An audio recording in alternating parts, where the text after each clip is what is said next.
भारत माता की, भारत माता की, भारत माता की, वंदे वंदे वंदे। नवनिर्माण के 9 वर्ष आज के इस कार्यक्रम में इस समारोह की गरिमा बढ़ाने के लिए हमारे बीच में उपस्थित केंद्रीय मंत्री और भारतीय जनता पार्टी के प्रदेश के अध्यक्ष माननीय पंकज चौधरी जी,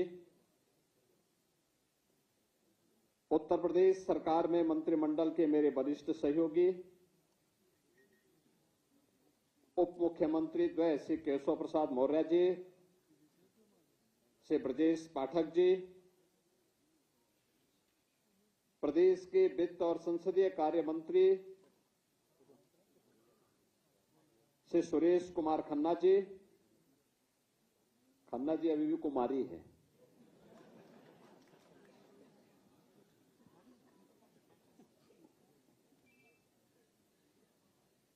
कृषि मंत्री सूर्य प्रताप शाही जी, प्रदेश सरकार की वरिष्ठ मंत्री श्रीमती बेबी रानी मौर्य जी,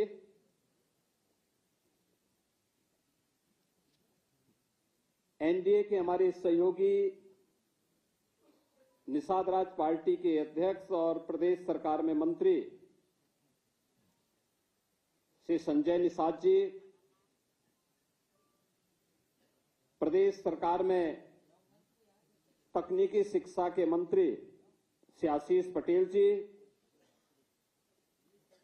पंचायती राज और अल्पसंख्यक कल्याण विभाग के मंत्री श्री ओम प्रकाश राजभर जी, विज्ञान और प्रौद्योगिकी विभाग के मंत्री श्री अनिल कुमार जी, प्रदेश सरकार के मुख्य सचिव श्री एसपी गोयल जी, अपर मुख्य सचिव मुख्यमंत्री कार्यालय और गृह श्री संजय प्रसाद जी, आज के इस कार्यक्रम में उपस्थित जिनका यहां पर लगातार संगठन की दृष्टि से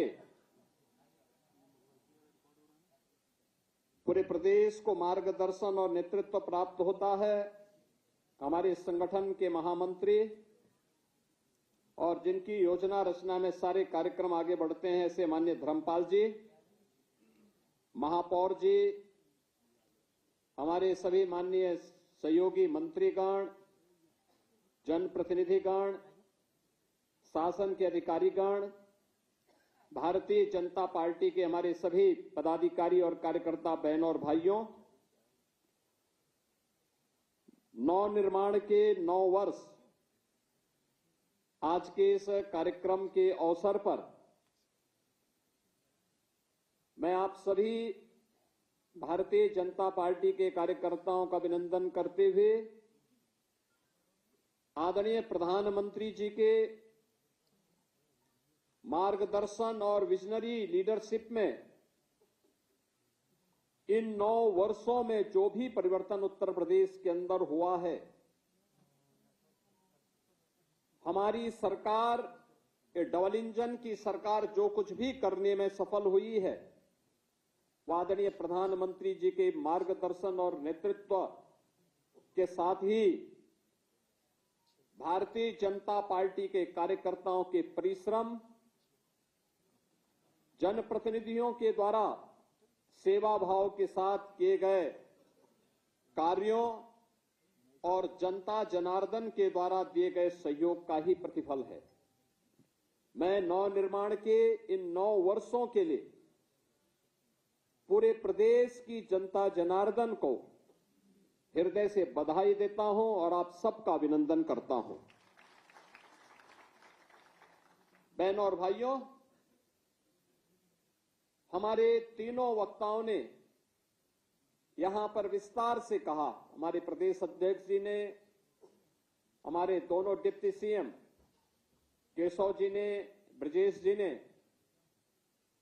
इन 9 वर्षों की इस गाथा को नजदीक से देखा है, उसमें नेतृत्व दिया है और उन्होंने इसके बारे में कि इसके बॉटलनेक कौन से थे, कौन कारक थे जो उत्तर प्रदेश के सामने पहचान का संकट खड़ा कर रहे थे, कौन वे कारक थे जिन कारणों से उत्तर प्रदेश के नौजवानों के सामने पहचान का संकट खड़ा हुआ था, कौन वे कारक थे जिसके कारण अनलिमिटेड पोटेंशियल का यह प्रदेश अपनी पहचान के लिए मोहताज था।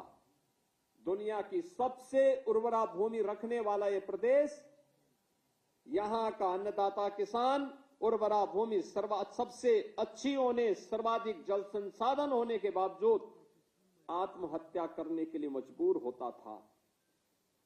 सबसे अच्छा कारीगर होने के बावजूद क्या कारण था कि हमारा कारीगर उद्यमी बनने की बजाय श्रमिक बन करके उत्तर प्रदेश से पलायन करने के लिए मजबूर हो रहा था? क्या कारण था कि उत्तर प्रदेश की आधी आबादी भय और दहशत में सैनी रह करके स्वयं अपने को कोसती थी? बेटी सुरक्षा नहीं, व्यापारी को सुरक्षा नहीं, प्रदेश के विकास के लिए कोई विजन नहीं, नौजवानों के जीवन के साथ खिलवाड़ होता था, नौकरी निकले नहीं कि महाभारत के सारे रिश्ते वसूली के लिए निकल पड़ते थे। परिणाम क्या था?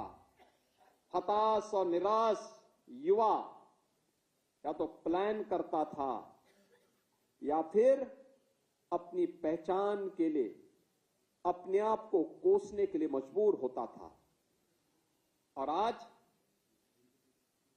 पिछले 9 वर्षों में ये डबल इंजन सरकार ने जो भी परिवर्तन दिया है, चाहे वह सुरक्षा के लिए, चाहे वह प्रदेश के लिए इंफ्रास्ट्रक्चर के लिए, चाहे वह प्रदेश के अंदर इन्वेस्टमेंट के लिए, चाहे वह प्रदेश के अंदर एम्प्लॉयमेंट के लिए, चाहे वह प्रदेश के अन्नदाता किसानों के लिए, चाहे वह आधी आबादी महिलाओं के लिए, या फिर प्रदेश के अंदर वेलफेयर की जो स्कीम है, कल्याणकारी स्कीम है, इनके माध्यम से दलितों को, वंचितों को, अति पिछड़ों को और समाज के गरीबों के उत्थान के लिए जो कदम उठाए गए हैं, इनको लेकर के जो कार्यक्रम हुए हैं, सुशासन के लक्ष्य को प्राप्त करने के लिए शिक्षा में, स्वास्थ्य के क्षेत्र में, पर्यावरण के क्षेत्र में,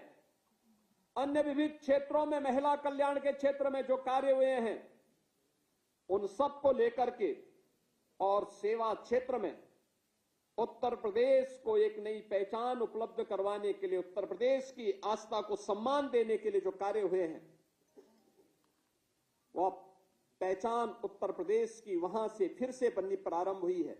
इन सभी 9 थीम पर आधारित ये 9 दिवसीय वासंतीय नवरात्रि के कार्यक्रम से प्रारंभ के दिन से लेकर के अगले 9 दिनों तक, यानी नवमी तक, ये 9 प्रकार के अलग अलग थीम पर आधारित कार्यक्रम प्रदेश भर में हो, इसके लिए जनचर्चा का विषय बने। चर्चा परिचर्चा के माध्यम से हम एक दूसरे के सामने अपनी बातों को रखें और अब तक की 9 वर्षों की इस यात्रा के बाद आगे के लिए हमारा विजन क्या होना है। और ये संजोग है, यहां पे हमारे प्रदेश अध्यक्ष जी बोल रहे थे ना कि 9 एक शुभ अंक है, ये पूर्णता का प्रतीक होता है। ये पूर्णता यानी हमने 9 वर्षों में जो किया है, अब इसको चर्चा पर चर्चा का विषय बना करके इससे निकलने वाले मंथन से निकलने वाले अमृत से अब हम उत्तर प्रदेश की आगामी उस कार्य योजना को लेकर के कार्य करेंगे, जिसमें 2029-30 में उत्तर प्रदेश को $1 ट्रिलियन की इकोनॉमी की दिशा में अग्रसर करने की दिशा में क्या प्रयास होने हैं, उस दिशा में किए जाने वाले प्रयास का हिस्सा है। जनता के सुझाव हैं, समाज के अलग अलग तबके के द्वारा इसके बारे में चर्चा परिचर्चा का विषय बनाया जाए। इन सभी मुद्दों को लेकर के यह 9 दिनों तक अनवरत ये कार्यक्रम चले, इसमें भारतीय जनता पार्टी के कार्यकर्ता के साथ साथ समाज के अलग अलग तबके के लोगों के द्वारा भी इसमें प्रतिभाग किए जाएं। विश्वविद्यालयों में, महाविद्यालयों में यद्यपि परीक्षाएं चल रही होंगी, लेकिन तब भी हमें युवाओं के बीच में, अन्नदाता किसानों के बीच में, कारीगरों के बीच में, श्रमिकों के बीच में, महिलाओं के बीच में, गरीबों के बीच में, समाज के प्रत्येक तबके के बीच में हम जाकर के इनको चर्चा पर चर्चा का विषय बनाएं। जिन योजनाओं का लाभ मिला है उसकी चर्चा करें, जहां नहीं मिला है उसे देने के लिए अपना हाथ आगे बढ़ाएं। इस देश से सरकार आगे बढ़ी है। 9 वर्ष बढ़े हैं, 9 वर्ष हुए हैं, तो 1 अप्रैल से जो हमारा वित्तीय वर्ष प्रारंभ होने जा रहा है, इसमें हमने पैसे की व्यवस्था भी 9,12,000 करोड़ रुपए की व्यवस्था की है प्रदेश के विकास के लिए। यानी इसमें खन्ना जी का कुंवारा रहना भी आपके लिए लाभदायक है कि खन्ना जी ने 9,12,000 करोड़ रुपए का बजट बनाया है। खन्ना जी कह रहे थे कि मैं बोलता तो मैं यहां पे गाना सुनाता एक, और वैसे सुनाएंगे भी वो। लेकिन बहनों और भाइयों, जो ये थीम 9 दी गई है सुरक्षा के मुद्दे पर, आप याद करिए ना, यही तो प्रदेश है। कल से नवरात्रि प्रारंभ हो रही है। कल से इस दौरान रमजान का महीना भी चल रहा है। परसों अलविदा की नमाज होगी और 21 को ईद भी हो सकती है, 20 से 21 को होगी। कहीं कोई हलचल है क्या? कुछ भी नहीं। शालीनता के साथ सारे पर्व और त्योहार मनाए जा रहे हैं, कहीं कोई हलचल नहीं। और यही है सुरक्षा का एहसास, यही है सुरक्षा। कल से त्योहार है, लोगों में खुशी है, हमारा त्योहार आ रहा है। हम नवरात्रि के साथ जुड़ेंगे, जगत जननी मां भगवती की उपासना के साथ जुड़ेंगे। कोई भय नहीं, कोई तनाव नहीं, कोई अराजकता नहीं, कोई अव्यवस्था नहीं, कोई कर्फ्यू का भय नहीं है, कोई दंगे का भय नहीं है। हर व्यक्ति जगत जननी मां भगवती की उपासना में लीन होकर के हर मंदिर में, देवालय में अथाह भीड़ होती है। अब लोगों ने उन क्षेत्रों में जाना बंद कर दिया जहां पहले जाते थे। अब तो नया वर्ष हो, कोई अन्य आयोजन हो, वो मंदिर की तरफ जाता है, धार्मिक स्थलों की तरफ जा रहा है। यह एक नया चेंज देखने को मिला है और यह तब हुआ है जब सुरक्षा का एक वातावरण हुआ है। सुरक्षा, बेहतर सुरक्षा, लेकिन सुरक्षा के लिए प्रयास प्रारंभ हुए। आप सोचो ना, उत्तर प्रदेश में 17 के पहले भर्ती नहीं होती थी, क्योंकि भर्ती होने के लिए सरकार की नीयत साफ नहीं थी। वो नौजवानों के भविष्य के साथ खिलवाड़ कर रही थी। हम लोगों ने 9 वर्षों में प्रदेश में 9 लाख से अधिक सरकारी नौकरी दी है, जिसमें 2,19,000 केवल पुलिस भर्ती हुई है। 2,19,000 पुलिस भर्ती 9 वर्षों में उत्तर प्रदेश के अंदर हुई है। पुलिस की ट्रेनिंग की क्षमता आपने देखा होगा। अभी हाल ही में पिछले दिनों आदरणीय गृह मंत्री जी आए थे, उन्होंने उत्तर प्रदेश में 60,244 पुलिस भर्ती के अभ्यर्थियों को नियुक्ति पत्र प्रदान किए थे, उत्तर प्रदेश पुलिस के। मुझे याद है 2017 में जब हम लोग पहली पुलिस की भर्ती निकाल रहे थे, हमारी कैबिनेट थी उस समय, ज्यादातर मंत्रीगण तब भी हमारे साथ में थे। केशव जी थे, ब्रजेश जी थे, उस समय खन्ना जी भी थे, उस समय शाही जी भी थे, ये सभी मंत्रीगण, ओम प्रकाश राजभर जी भी थे। और उस समय हम लोग चर्चा कर रहे थे कि ये भर्ती हम करेंगे, हमें उस समय 30,000 भर्ती करनी थी पुलिस की पहले फेज में, लेकिन ट्रेनिंग के लिए हमारे पास क्षमता नहीं थी। हमारे पास केवल 3,000 ट्रेनिंग की क्षमता थी। मैंने उस समय भारत सरकार के गृह मंत्री, लखनऊ के यशस्वी सांसद आदरणीय राजनाथ सिंह जी से बातचीत की। उस समय के भारतीय जनता पार्टी के राष्ट्रीय अध्यक्ष और आज के गृह मंत्री आदरणीय अमित शाह जी से मैंने बातचीत की और इन्होंने कहा कि आप मिलिट्री, पैरामिलिट्री और अन्य राज्यों के भी ट्रेनिंग सेंटर को ले लीजिए और अच्छा होगा कि 30,000 की भर्ती कर दीजिए। जब मैंने यहां बैठक ली गृह विभाग की, मैंने कहा ये भर्ती क्यों नहीं हो रही है, तो मुझे बताया गया कोर्ट का स्टे है। मैंने कहा कोर्ट के स्टे का कोई कारण तो होगा। कहा हां, कोर्ट ने कहा कि इस तरीके से ट्रांसपेरेंसी आनी चाहिए। मैंने कहा ये तो अच्छी बात है, हम माननीय न्यायालय के आदेश का पालन करें और भर्ती की प्रक्रिया को आगे बढ़ाएं। और हमने 30,000 की भर्ती प्रारंभ की। भर्ती एक समय सीमा के अंदर हुई। हमने मिलिट्री, पैरामिलिट्री और अन्य राज्यों के ट्रेनिंग सेंटर लिए, तब हम 30,000 भर्ती करवाए थे। बहनों और भाइयों, 2025 में जब हमने भर्ती करवाई, उनकी ट्रेनिंग 60,244 की ट्रेनिंग आज हम उत्तर प्रदेश के ही ट्रेनिंग सेंटर में करवा रहे हैं। हमें मिलिट्री, पैरामिलिट्री, अन्य राज्यों के ट्रेनिंग सेंटर नहीं लेने पड़ रहे। और ये सभी 60,244 जो पुलिस कार्मिक भर्ती हुए हैं, इनमें अनिवार्य रूप से 20% बेटियां भर्ती हुई हैं, अनिवार्य रूप से। और ये सभी लोग आज पुलिस भर्ती के हिस्से बने हैं। इनकी ट्रेनिंग पूरी हो रही है। नवरात्रि के तत्काल बाद ये लोग फील्ड में आएंगे। यद्यपि ये लोग अपनी सेवाएं देते हैं कभी कभी, लेकिन इसके बाद ये फुल फ्लेज प्रदेश की व्यवस्था में आएंगे, प्रदेश की सुरक्षा को और सुदृढ़ करने में अपना योगदान देंगे।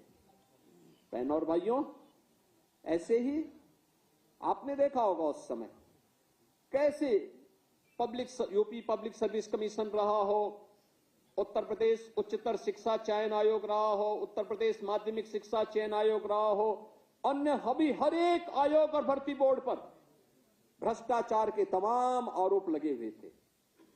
तमाम आरोप लगे हुए थे, कोई काम नहीं हो पाता था। लेकिन हम लोगों ने प्रदेश के अंदर पुलिस में रिफॉर्म किए, पुलिस में सुरक्षा का वातावरण दिया, पुलिस को आधुनिक बनाने का कार्य किया। एफएसएल लैब्स हो, पुलिस का स्टेट फॉरेंसिक इंस्टीट्यूट के निर्माण का हो, एसएसएफ के गठन का हो, या पीएससी की मृत पड़ी कहानियों को फिर से पुनर्जीवित करने का कार्य हो। इसलिए सरकारों ने तो दंगाइयों का काल पीएससी को समाप्त कर दिया था। हमने उनकी सभी 34 कंपनियों को फिर से पुनर्जीवित करके पहली बार उत्तर प्रदेश पीएससी में 3 महिला बटालियन का गठन किया है। और तीनों बटालियन वीरांगना उदा देवी पासी के नाम पर, वीरांगना झलकारी बाई कोरी के नाम पर, वीरांगना अवंती बाई लोधी के नाम पर, ये तीनों बटालियन का गठन हमारा प्रदेश के अंदर हो गया है। और तीनों बटालियन में इन तीनों वीरांगनाओं की अश्वारोही प्रतिमाएं भी वहां पर स्थापित कराई जा रही हैं। बहनों और भाइयों, पुलिस कमिश्नरेट सिस्टम हमने 7 जनपदों में लागू किया। ये पुलिस रिफॉर्म का पार्ट था। आज हमारे पास फॉरेंसिक लैब्स हैं, आज हमारे पास फॉरेंसिक इंस्टीट्यूट है, आज हमारे पास स्पेशल प्रदेश के अंदर आज स्पेशल सिक्योरिटी फोर्स है, एसडीआरएफ है, और आज उत्तर प्रदेश के पास हर जिले में एक साइबर थाना भी है और हर थाने में एक साइबर हेल्प डेस्क भी आज हम लोगों ने वर्तमान की चुनौतियों को ध्यान में रख करके प्रस्तुत किया है। ये है सुरक्षा के लिए प्रदेश के अंदर जो कार्यक्रम बनाए गए हैं। अभी हम लोग सिंगापुर और जापान की यात्रा पे मैं गया था, मेरे साथ में वित्त मंत्री और उद्योग मंत्री थे। केशव जी और आईटी मिनिस्टर जर्मनी की यात्रा में गए थे। हम लोग जब उन देशों की यात्रा में थे, वहां का बड़ा मंत्री और बड़ा सड़ा उद्यमी मिलता था, एक ही बात कहता था, और कहता था हम यूपी में इसलिए आ रहे हैं क्योंकि यूपी में जीरो टॉलरेंस और जीरो करप्शन की नीति के तहत उत्तर प्रदेश के अंदर आज हर व्यक्ति आना चाहता है। बहनों और भाइयों, ये उत्तर प्रदेश की सरकार की थीम इंफ्रास्ट्रक्चर 17 के पहले के बारे में जो बात आई थी, सड़क में गड्ढा है या गड्ढा में सड़क है इसका पता नहीं लग पाता था, खेत है या सड़क है ये भी नहीं पता लगता था। आज आप देख रहे होंगे उत्तर प्रदेश के अंदर एक्सप्रेसवे के रूप में 55% देश का इंफ्रास्ट्रक्चर एक्सप्रेसवे का यूपी के पास, और गंगा एक्सप्रेसवे इसी महीने कंप्लीट हो रही है। गंगा एक्सप्रेसवे के बनने के बाद उत्तर प्रदेश का शेयर हो जाएगा 60% एक्सप्रेसवे पर उत्तर प्रदेश का अधिकार। लगातार उत्तर प्रदेश ने कनेक्टिविटी को बेहतर किया है, हर inter state connectivity, international connectivity 4 lane की है। आज वहां पे मैत्री द्वार बनाए गए हैं। आपने देखा होगा किस रूप में चेंज आया है। हर जिला मुख्यालय 4 लेन से जुड़ा है, हर ब्लॉक और तहसील मुख्यालय 2 लेन और 4 लेन की कनेक्टिविटी से जुड़ा हुआ है। हर जगह व्यवस्थित रूप से इस कार्यक्रम को आगे बढ़ाने का कार्यक्रम आज प्रदेश के अंदर हुआ है। देश का सबसे बड़ा रेल नेटवर्क यूपी के पास, देश के अंदर सबसे अधिक सिटी के अंदर मेट्रो का संचालन, 7 सिटी में हम मेट्रो का संचालन कर रहे हैं। लखनऊ, कानपुर, आगरा, गाजियाबाद, नोएडा, ग्रेटर नोएडा, और अभी हाल ही में प्रधानमंत्री जी ने मेरठ के भी मेट्रो का संचालन किया है। देश की पहली रैपिड रेल दिल्ली मेरठ के बीच में प्रारंभ हो चुकी है। देश का पहला रोपवे ये उत्तर प्रदेश के अंदर बन रहा है वाराणसी में, और देश के अंदर पहला इनलैंड वाटरवे ये उत्तर प्रदेश के अंदर बना है, वाराणसी से हल्दिया के बीच। देश के अंदर कनेक्टिविटी के लिए,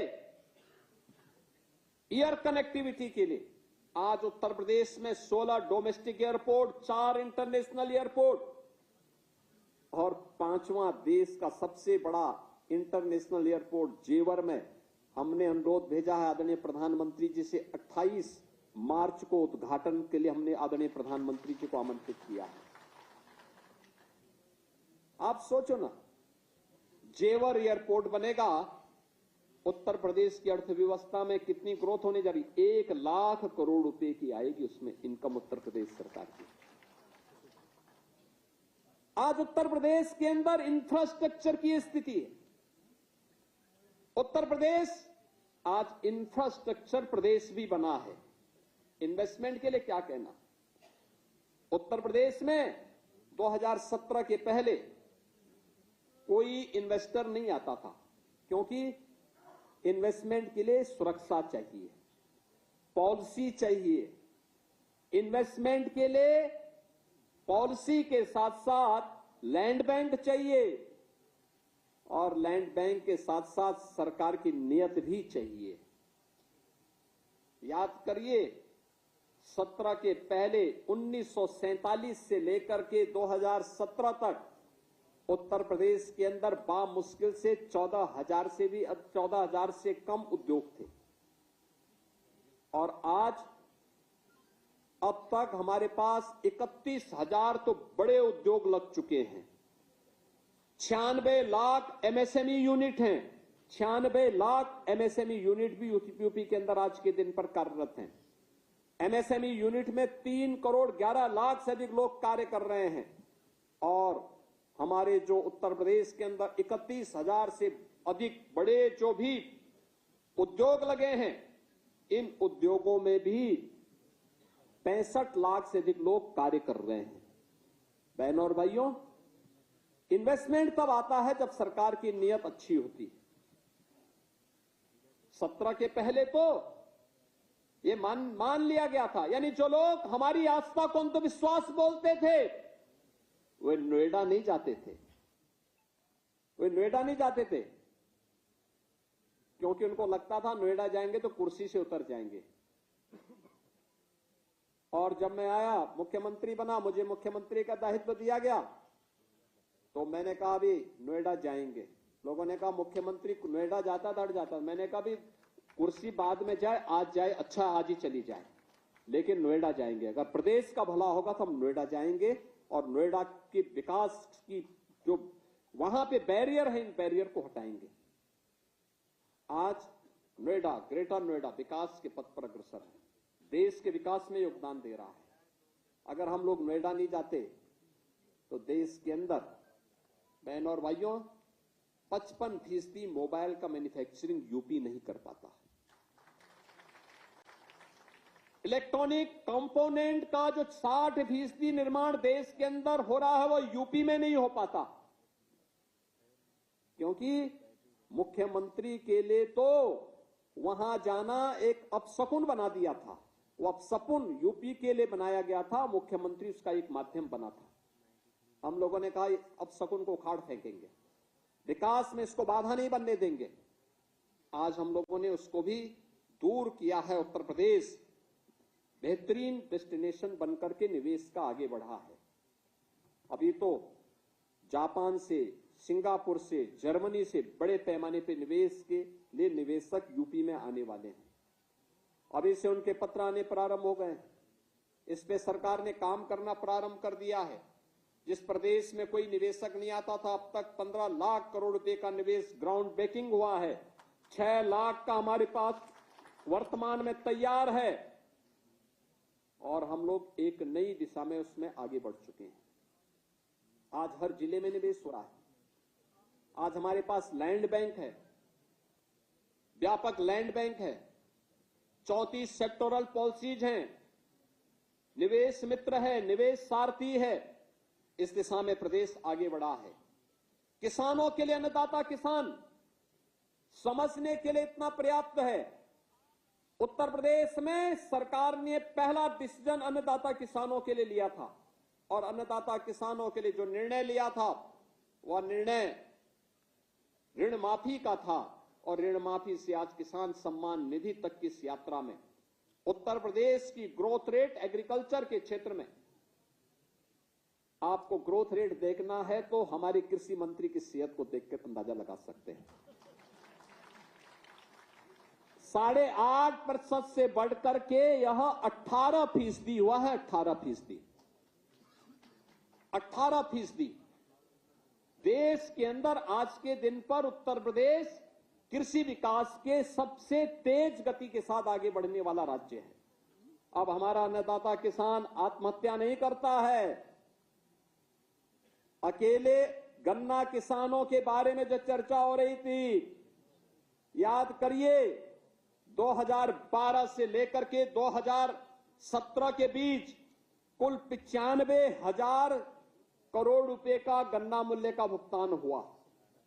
और बहनों और भाइयों, हमने 17 से अब तक इन 9 वर्षों में 3,16,800 करोड़ रुपए का गन्ना मूल्य का भुगतान अन्नदाता किसान को किया है। कोई तुलना है 95,000 में और 3,16,800 करोड़ रुपए में?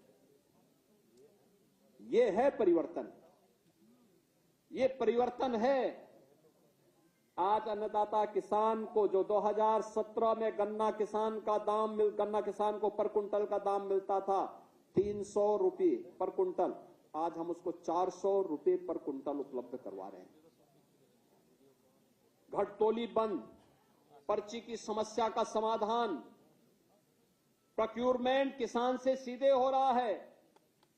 धान हो, गेहूं हो, सरसों हो, तिलहन हो, दलहन हो, बाजरा हो, मिलेट हो, ये सबकी सबको हम खरीद रहे हैं। मक्का हो, इन सबकी खरीद सरकार सरकारी क्रय केंद्र में करती है और मिनिमम सपोर्ट प्राइस तय करती है। मार्केट में ज्यादा दाम मिले अच्छी बात है, मार्केट में बेचो, लेकिन कम दाम मिले हम उसकी गारंटी देंगे, आपको इससे कम दाम नहीं बिकने देंगे आपके उत्पाद को।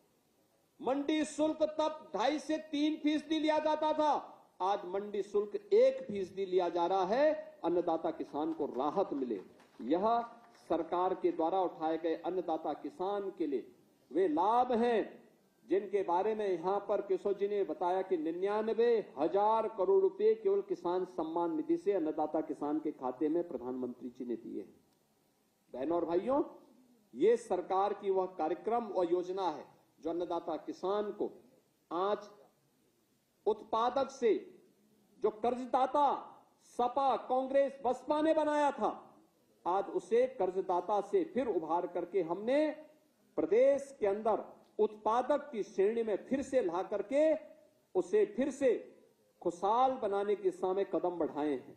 और अब तो हमारा किसान एक न, दो नहीं, तीन तीन फसल ले रहा है। सिंचाई की सुविधा बढ़ी है। प्रदेश में 56 लाख हेक्टेयर में अतिरिक्त सिंचाई की सुविधा इस दौरान हुई है। पहली बार हुआ है कि जो भी ट्यूबवेल थे, प्राइवेट ट्यूबवेल थे, उन प्राइवेट ट्यूबवेल में फ्री में बिजली की व्यवस्था सरकार दे रही है। और अभी जो 23 लाख ट्यूबवेल अभी डीजल से संचालित हो रहे हैं, इस बार बजट में पैसा दिया गया कि हम सोलर पैनल दे करके उन ट्यूबवेल को भी, उन किसानों को भी उससे मुक्त करवाएंगे और प्रदेश के अंदर अन्नदाता किसान को खुशहाल करने की दिशा में कदम बढ़ाएंगे। महिलाओं के कल्याण के लिए सरकार के द्वारा इस दौरान जो कार्य किए गए, प्रदेश के अंदर 9 लाख से अधिक जो भर्ती हुई है, बहनों और भाइयों, मुझे बताते हुए प्रसन्नता है, इसमें 1,75,000 से अधिक केवल बेटियां भर्ती हुई हैं। बेटियां भर्ती हुई हैं प्रदेश की। 1,10,00,000 से अधिक महिला स्वयंसेवी समूह आज प्रदेश के अंदर आजीविका दीदी के रूप में प्रदेश के अंदर उद्यमी बनकर के काम कर रही हैं। और इस बार के बजट में महिला उद्यमी स्कीम के अंतर्गत हम लोगों ने अलग से पैसे की व्यवस्था उनके लिए भी की है। बेटी बचाओ बेटी पढ़ाओ का प्रधानमंत्री जी का अभियान रहा हो या फिर कन्या सुमंगला योजना में बेटी के जन्म लेने से लेकर स्नातक तक 25,000 का पैकेज और बेटी की शादी के लिए 1 लाख रुपए की सहायता, सामूहिक विवाह योजना में यह आज दे रहे हैं। मुझे प्रसन्नता है कि 5 लाख से अधिक बेटियों की शादी मुख्यमंत्री सामूहिक विवाह योजना के माध्यम से अब तक संपन्न करने में हमें मदद मिली। निराश्रित महिला हो, वृद्ध जन हो, दिव्यांग जन हो, 1,06,00,000 से अधिक ऐसे परिवारों को, 1,06,00,000 से अधिक ऐसे परिवारों को आज प्रदेश सरकार 12,000 रुपए सालाना पेंशन की सुविधा उपलब्ध करवा रही है। और हम बहुत शीघ्र इसके बारे में कैबिनेट फिर से निर्णय लेगा कि इसको भी कुछ बढ़ना चाहिए, जिससे उनके कल्याण के लिए और भी अच्छा काम हो सके। इस दिशा में महिलाओं के कल्याण के लिए और अब तो सरकार ने तय किया कि स्नातक और प्रास्नातक में मेरिटोरियस बेटियों को हम स्कूटी भी उपलब्ध करवाएंगे, उनको और पढ़ने के लिए आगे बढ़ाने के लिए। बेटी की सुरक्षा के साथ साथ उसके सम्मान और स्वावलंबन के लिए मिशन शक्ति का कार्यक्रम सफलतापूर्वक प्रदेश के अंदर चल रहा है। तो उत्तर प्रदेश के प्रतिभावान युवाओं के लिए नौकरी के साथ साथ रोजगार और स्वरोजगार के अवसर उपलब्ध करवाने का कार्य, अकेले एमएसएमई ने 3 करोड़ से अधिक रोजगार उपलब्ध करवाए। बड़े निवेश के माध्यम से 65 लाख से अधिक हम लोगों ने नौकरियां उपलब्ध करवाई। और प्रदेश के अंदर युवा उद्यमी स्कीम के अंतर्गत अब तक 1,30,000 से अधिक हम लोगों ने ऐसे नए उद्यमी उत्तर प्रदेश के अंदर उपलब्ध करवाने में मदद की है। नए बजट में भी हमने प्रावधान किया है 2 करोड़ से अधिक नौजवानों के लिए टैबलेट की व्यवस्था। ये वर्तमान में स्कीम चल रही है, जिनमें 50 लाख नौजवानों को हम दे चुके हैं। शेष नौजवानों को टैबलेट उपलब्ध करवाने का कार्यक्रम भी हमारा आगे बढ़ रहा है। प्रदेश के अंदर गरीब कल्याणकारी योजनाओं के माध्यम से जो कार्य, 15 करोड़ लोग फ्री में राशन की सुविधा का लाभ प्राप्त कर रहे हैं। प्रदेश के अंदर गरीब का बच्चा भी वर्ल्ड क्लास इंफ्रास्ट्रक्चर से युक्त विद्यालयों में पढ़ सकता है। अटल आवासीय विद्यालय उसके मॉडल हैं।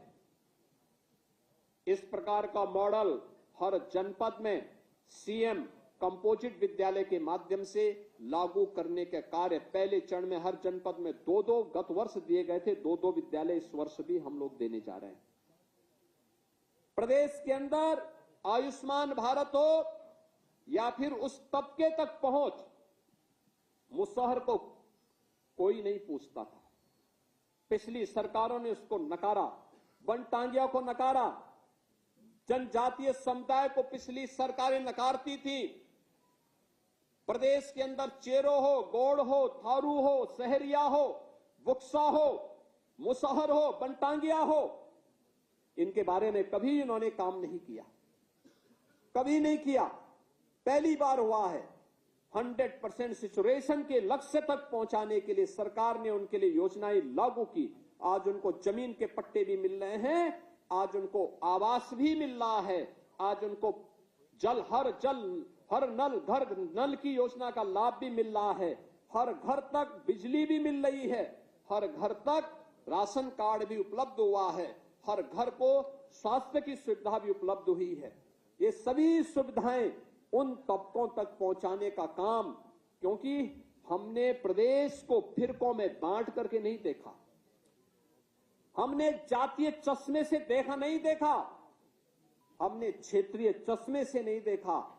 हमारे लिए तो उत्तर प्रदेश की 25 करोड़ जनता ही परिवार थी और उसको परिवार भाव के साथ उसकी समृद्धि के लिए, उसकी खुशहाली के लिए सरकार ने कदम बढ़ाए और वह आज वहां तक पहुंचाने का काम, चाहे वह दलित हो, वंचित हो, गरीब हो, समाज की अति पिछड़ी जातियां हैं, उन तक भी सरकार पहुंची और योजनाओं का लाभ आज वहां पे आवास के रूप में, शौचालय के रूप में, राशन कार्ड के रूप में, आयुष्मान कार्ड के रूप में, उनके द्वारा चलाई जाने वाली आजीविका मिशन के कार्यक्रम के माध्यम से, मिल्क प्रोड्यूसर के माध्यम से आज वो सब वहां तक दिखाई देता है। उसका लाभ प्रदेश को प्राप्त हो रहा है। बहनों और भाइयों, सुशासन के इस लक्ष्य को प्राप्त करने के लिए शिक्षा के क्षेत्र में जो कार्य हुआ है, आपने देखा होगा पाठक जी जो अपने भाषण में कह रहे थे, बेसिक शिक्षा परिषद की स्कूलों में बेटियां नंगे पैर जाती थी, फटे कपड़े होते थे। अगर सरकार कभी कृपा कर दे 17 के पहले तो जो यूनिफॉर्म देती थी वह अपने आप में मजाक का पात्र बन जाती थी।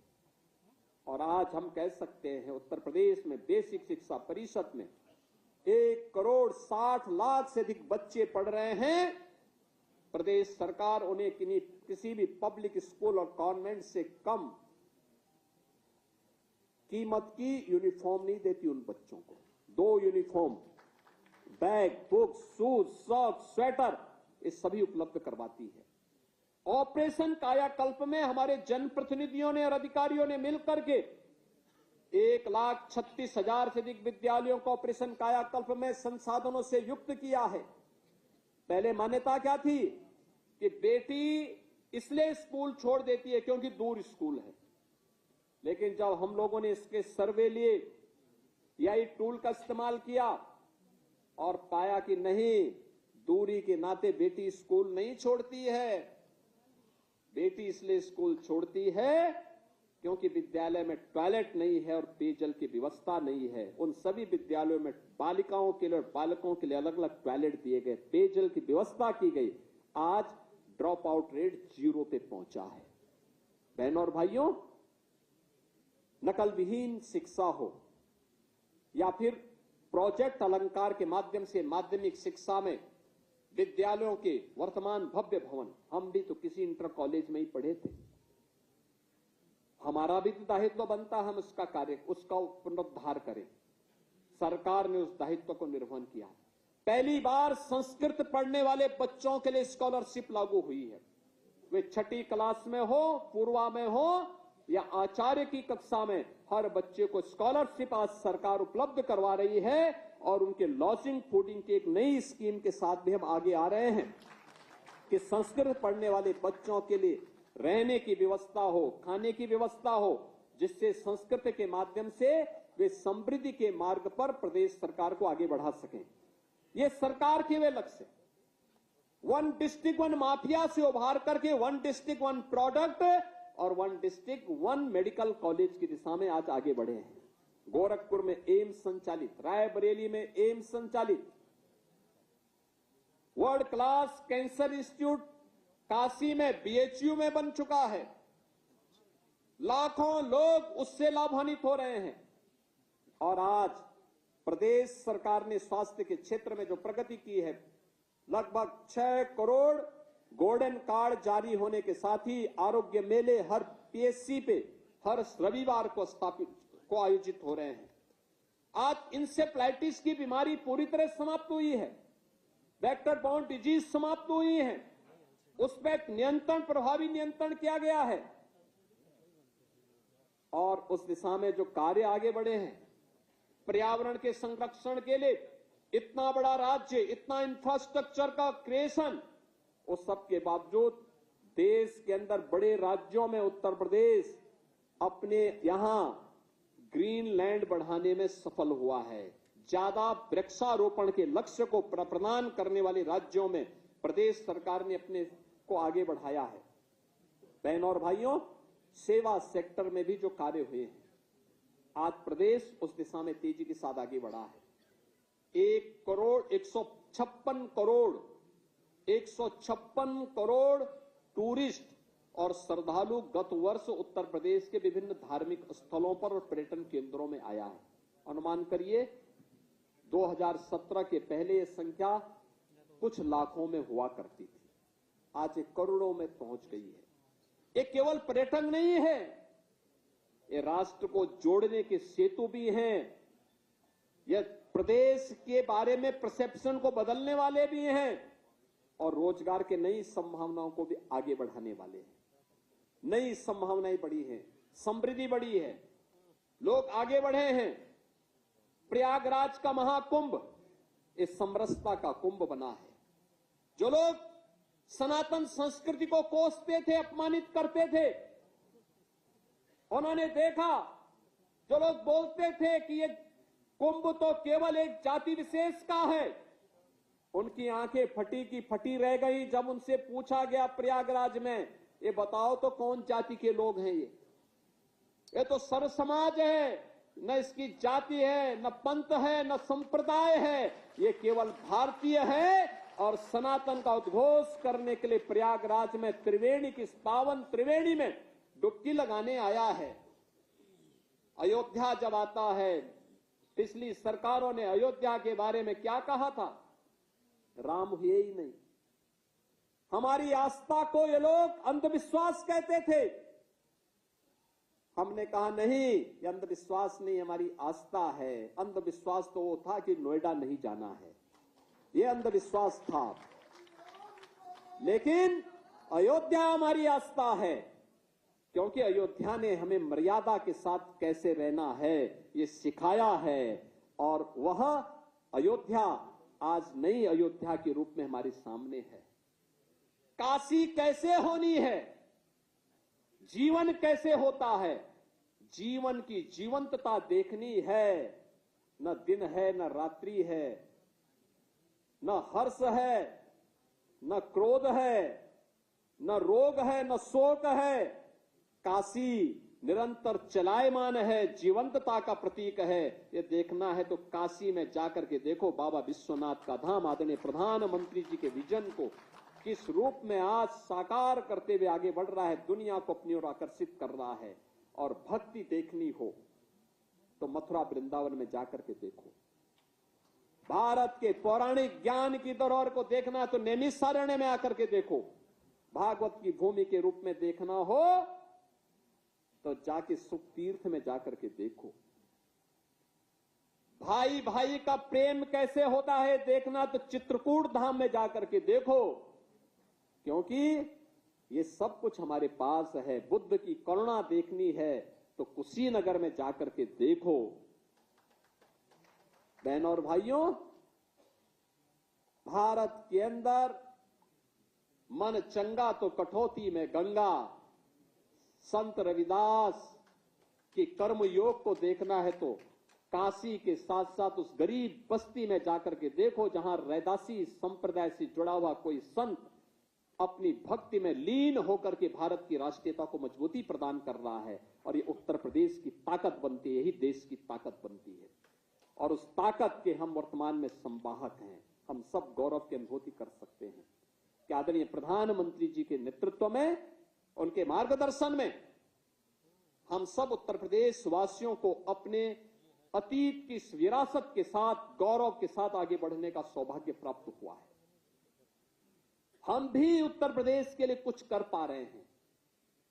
आने वाली पीढ़ियां हमें कोसेंगी नहीं, इस बात के लिए नहीं कोसेंगी कि इनको अवसर मिला था, इन्होंने कुछ नहीं किया। आने वाली पीढ़ी ये कहेगी कि सपा और कांग्रेस के पाप से मुक्त करके पुण्य भूमि बनाने का काम भारतीय जनता पार्टी की डबल इंजन सरकार ने यूपी के अंदर किया है। उत्तर प्रदेश को उसकी पहचान दिलाई है और उस पहचान पर हम सब गौरव की अनुभूति करते हैं। और इसीलिए तो पंकज जी जो कह रहे थे, हमारे प्रदेश अध्यक्ष जी, उन्होंने कहा ना कि जब इससे पहले एक सांसद के रूप में हम कनाड प्लेस में जाते थे, देश के अंदर किसी अन्य राज्य में जाते थे, लोग पूछते थे कहां से हैं, हम बोलते थे यूपी से, तो लोग पीछे हटते थे। और आज जब जाते हैं, कहीं भी आप जाइए देश में दुनिया में, आप बोलेंगे कहां से हैं, वो पूछता है कहां से हैं, आप पूछेंगे यूपी से, तो सामने वाले के चेहरे पर एक नया तेज झलकता है। ऐसे लगता है जैसे वो आपको सिर आंखों पर बिठाने को तैयार है। बहनों और भाइयों, ये परिवर्तन तब आता है जब टीम वर्क के साथ एक सामूहिक प्रयास होता है। 25 करोड़ की जनता जब प्रधानमंत्री मोदी जी के नेतृत्व में एक स्वर में आगे बढ़ती है, एक स्वर में, उन्हीं के स्वर में स्वर मिलाकर के आगे बढ़ने का संकल्प लेती है, परिणाम आते हैं। उस परिणाम का साक्षी आज उत्तर प्रदेश बन रहा है। आज उत्तर प्रदेश सुरक्षा का, सुशासन का और समृद्धि का एक नया मॉडल बनने की दिशा में अग्रसर हुआ है। इस मॉडल को और मजबूती के साथ आगे बढ़ा करके अब उत्तर प्रदेश को भारत के अंदर ट्रस्ट का जो एक कारण बना है, ये टेक्नोलॉजी, ट्रांसपेरेंसी एंड ट्रांसफॉर्मेशन की ट्रिपल टी है। ये ट्रिपल टी ही इस ट्रस्ट का कारण है। इसके लिए हम लोगों को कुछ कदम उठाने पड़े और वह कदम थे आज जो कुछ भी कार्यक्रम हुए हैं। बहनों और भाइयों, आज उसका परिणाम क्या है? जो उत्तर प्रदेश पहले जो बॉटल नेक थे उसको हमने हटाया है। बॉटल नेक से इसको ब्रेक थ्रू में बदलने का काम किया है। उत्तर प्रदेश और पहले रेवेन्यू डेफिसिट स्टेट था, आज पिछले 5-6 वर्षों से लगातार रेवेन्यू सरप्लस स्टेट के रूप में अपनी पहचान को आगे बढ़ाया है। टॉप 3 इकोनॉमी के रूप में यूपी आज देश के अंदर है। हम बॉटम 3 से टॉप 3 में पहुंचे हैं। ये हमारी शानदार यात्रा है। आज उत्तर प्रदेश की प्रति व्यक्ति आय 3 गुनी हुई है। 2017 में उत्तर प्रदेश की अर्थव्यवस्था 13 लाख करोड़ की थी, आज हम उसको 36 लाख करोड़ तक पहुंचाने में सफल हुए हैं। सीडी रेशियो 43% से बढ़ा करके 61% पहुंचाने में सफल हुए हैं। ये नए उत्तर प्रदेश की पहचान है जो उत्तर प्रदेश को निरंतर एक नई गति के साथ आगे बढ़ा रही है। मैं आज के इस अवसर पर अपने टीम के सभी सदस्यों को हृदय से धन्यवाद देता हूं। आप सभी को मैं इस अवसर पर अभिनंदन करता हूं। भारतीय जनता पार्टी और अपने सहयोगी दलों के सभी कार्यकर्ताओं का मैं अभिनंदन करता हूं।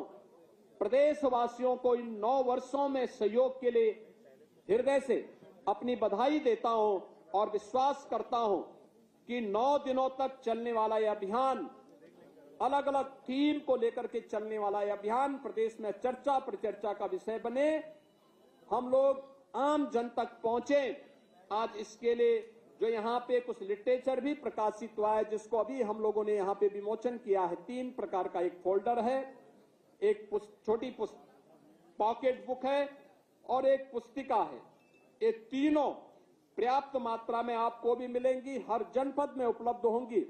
हम इसको जन जन तक पहुंचा करके व्यापक प्रचार प्रसार करें। जिन लोगों को योजना का लाभ मिला है वे बोलें, जिनको नहीं मिला है उन तक हमारे हाथ पहुंच कर उन्हें योजनाओं के साथ जोड़ने का कार्य करें। इस विश्वास के साथ आप सबको मैं वासंतीय नवरात्रि की और रामनवमी की हृदय से मंगल में शुभकामनाएं देते हुए अपनी वाणी को विराम देता हूं। धन्यवाद। जय हिंद। भारत माता की, भारत माता की, भारत माता की। आपके मोबाइल पर तुरंत आएगी ब्रेकिंग न्यूज। स्क्रीन पर सबसे पहले दिखेगी बड़ी खबर, देश दुनिया की हर खबर एक जगह। अब आपके मोबाइल पर तुरंत फटाफट इंस्टॉल कीजिए न्यूज नेशन ऐप और रखिए खुद को अपडेट।